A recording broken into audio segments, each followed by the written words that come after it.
Hi, James. Howdy, what's the crack? Hi, I wanted to ask you about the high ball contest. Oh yeah, it's horrible. Are you spending appreciably more time on attacking and defending contestables in training? And are there technical details you can talk about to show about the level you're taking it to?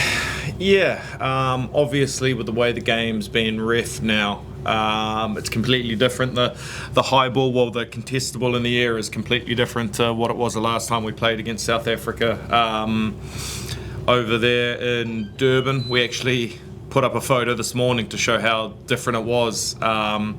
Thing we used to call the cradle, which was pretty much just protecting the catcher so then he could get a clean catch. There was about 6 lads protecting a dude trying to to go up and win a high ball. Now obviously that's changed and brought a bit of a different dynamic to the game, and it's incredibly tougher now. Obviously every contestable kick, there's a collision in the air that you got to worry about. There's trying to obviously not knock it on, trying to win it clean, and I think we only won one high ball clean, and it was the first one in the weekend just gone. So that was Mackie, and then the other 2 where they could have been clean, me and Mac dropped it cold. So sure, look, it's the way the game's going, and yeah, we're doing a lot more in training. There's a lot more live contest in the air because you have to replicate it somehow. And obviously talking to the GAR boys and AFL boys when we're in Australia as well. So trying to pick up a few things because obviously that's their bread and butter. But yeah, it's a different game. Oh, sorry if it's a long-winded answer to the question, but hopefully everyone got something out of it. Yeah. But when you're going up there, you've got to decide whether you're going to win the space, whether you're going to try and get a hand on it. Yeah, you sound like Lemon Sexto teaching me how to do this. No, it is. It's the 95% of the time there's going to be a collision in the air, so you've got to obviously timing of the jump is massive. Obviously trying to get knees higher than theirs, arms higher than theirs, because offensively, if I'm not going to get in and be able to get 2 hands still, I'm going up with 1 hand trying to tap it back, and so is every other winger in the world. So it's tough. It's probably taken that skill set further and further, and a lot of it's actually not just the battle in the air, it's a battle on the ground as well. How many people you can get around it.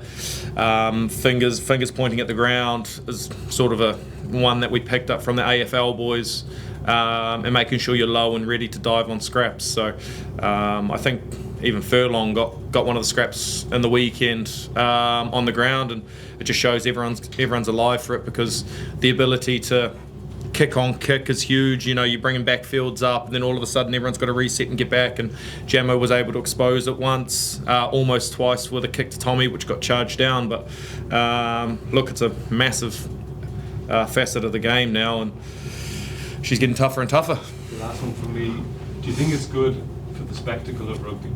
Do you think it's good?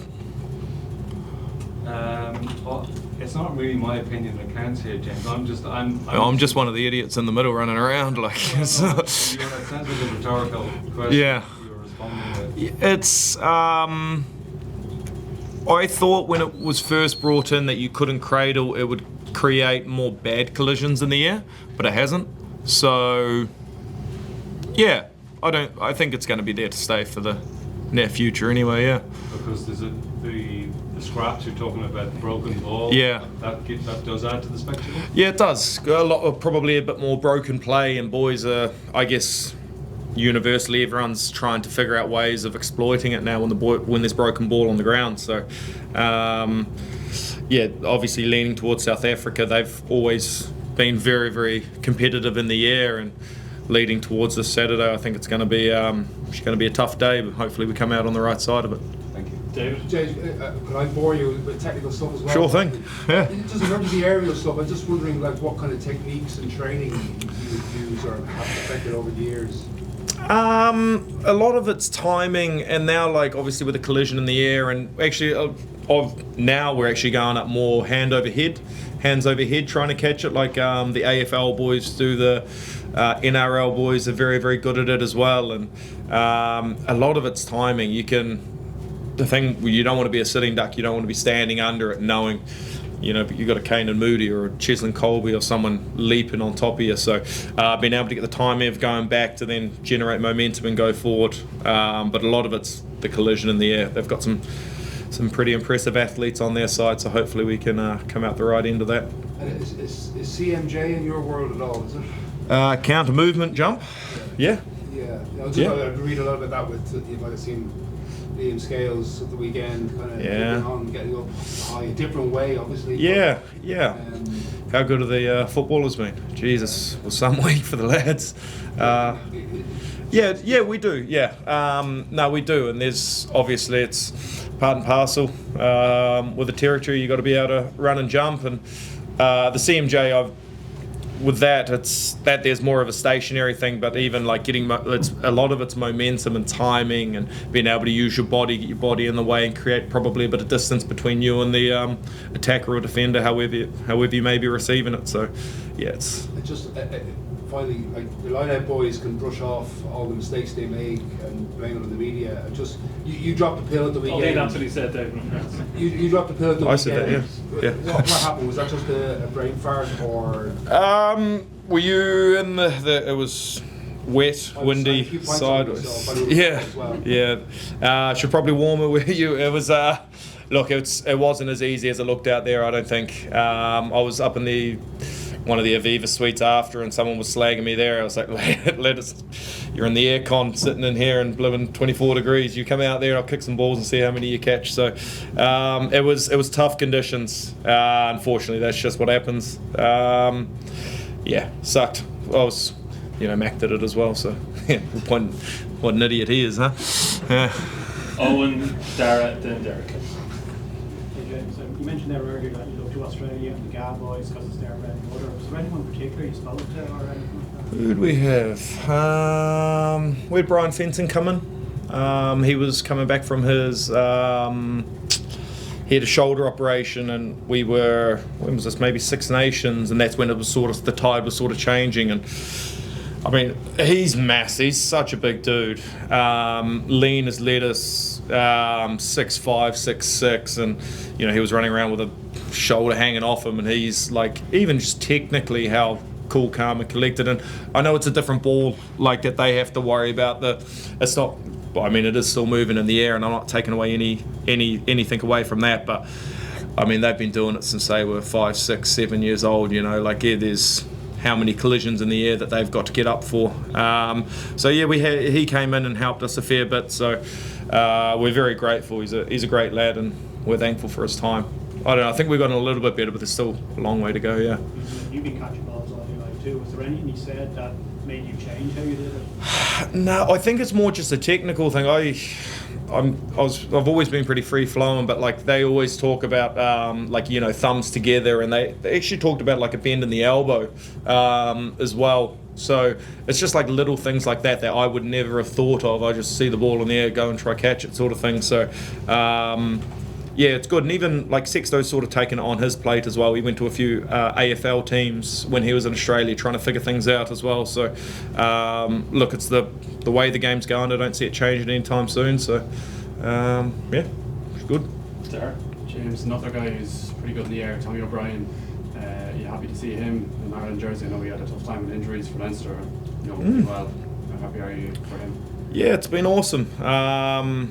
I've been in Ireland for coming up 10 years. I've never seen him play 3 games in a row. So to see him play 3 international 80 minutes in a row, it's awesome to see. It took him I've said it before, it took him a while to figure out his body. I think he's a type of dude who from every day of the week is 100%. It's just the sort of mindset that he's always had, whether it be a walkthrough or Saturday game. The intensity that he brought throughout the week was always the same, and probably held him back a little bit because on a Monday he'd be out there sprinting around and he was picking up little niggles and things like that. So I guess as he's gotten older and he's realised what his body needs, he's tailored his week a little bit different, and now we're seeing the benefits now. So he's a freakish athlete.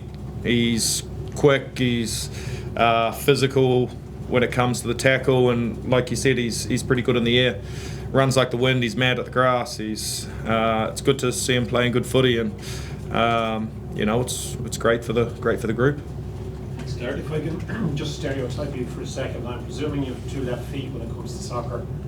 Football. Thank you. Football? Yeah. Can you, for instance, name the Irish manager of the New Zealand national team who was the Irishman who was the manager of the New Zealand soccer team? And can you tell us where you watched the match, what you thought of it, and was it enjoyable to somebody who doesn't quite have maybe the mad culture we have about the game? I grew up in New Zealand, and we called it soccer when we were there, but it was for the posh boys. Actually, soccer. So it was. It's completely different, obviously, over here. I don't want to stereotype too much, but didn't play soccer. It was never a thing.